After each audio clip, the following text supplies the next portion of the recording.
quarterback situation in West Virginia, does that alter preparations? It does. It's interesting. I think you take a different approach depending on who's playing quarterback for these guys. We're preparing for both.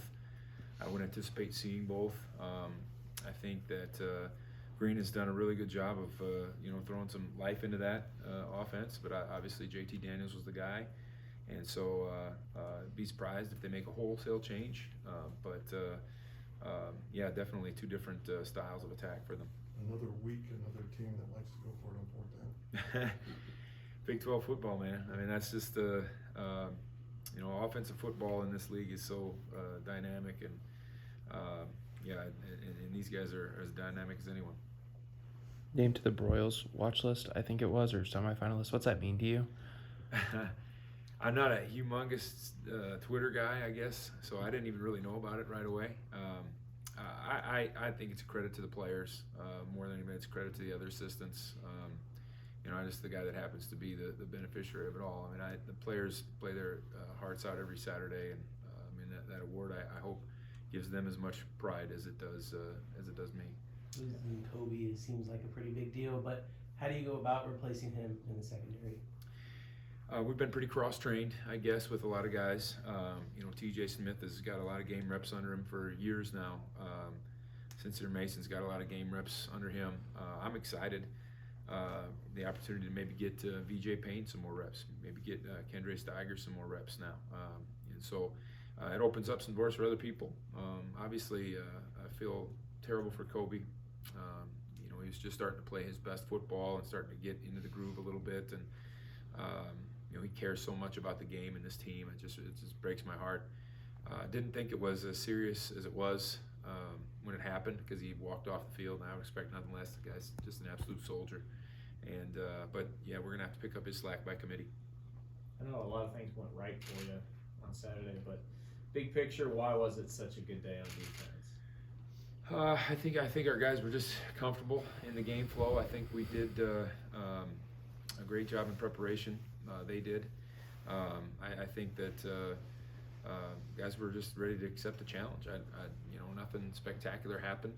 I can point to plenty of mistakes that we made on tape, but just as kind of been the happenstance all season, is our guys just played their tails off, and they overcame some of those things. And Saturday was no different. Coach Klanderman kind of alluded to it. It's kind of been like in every other game kind of thing, because you didn't work out so well against TCU and Texas. Can you detect like the difference between those performances when it works?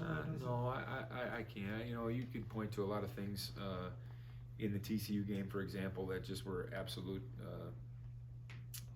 Murphy's Law, I guess. And I think Texas some of the same. And I don't attribute that to anything. I don't attribute that to the players not being focused or the coaches having a bad play. I don't think that was the case. I think it was just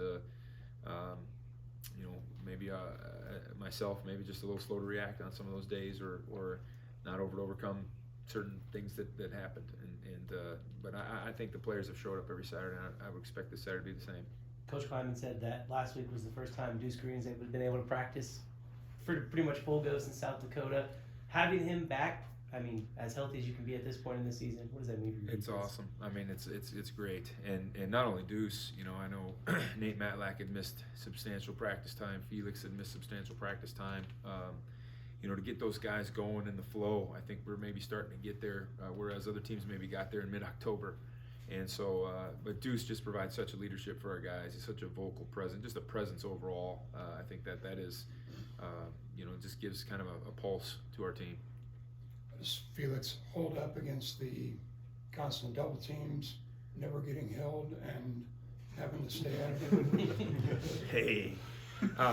No, he's Felix is special that way, because he's not built to do some of the things that we ask him to do inside. Obviously he does all the stuff on the edge really well. He's not a 275, 280 pound guy that belongs in there, but he does great in there just because he's so quick, he's so strong. He's able to hold point and kind of position himself so that he doesn't get moved. So he's been awesome. We've done a little bit more of that stuff, putting those guys inside than we did last year, maybe at times, just to kind of spice up the fronts somewhat. And he's been, he does that stuff phenomenally well. Has Khalid responded to playing up front quite a bit. Yeah, we moved him. You know, and it's no secret. We've been saying it for weeks. You know, just got to get Khalid doing the things that he does really well. You know, his skill set is we can get by, but his skill set, he's not going to be the best when he's out in the apex covering down two and, you know, rerouting people, and that's not his deal. You know, we need to get him running straight lines. We need to get him in the mix. We need to get him as close to the football as possible, because when he's around it, he'll find it. Hey Joe, when you hear mob mentality, what comes to mind? I think it's a kind of a chip on your shoulder thing. I think and because of that chip on your shoulder, I think that makes you go the extra mile in your preparation, makes you go the extra mile in your effort, makes you play with courage, and it makes you play for each other. And I think that's as big of anything, I think the mob is a deal where it just brings people together. I think it's all for one, and I think that's this unit is such an embodiment of that.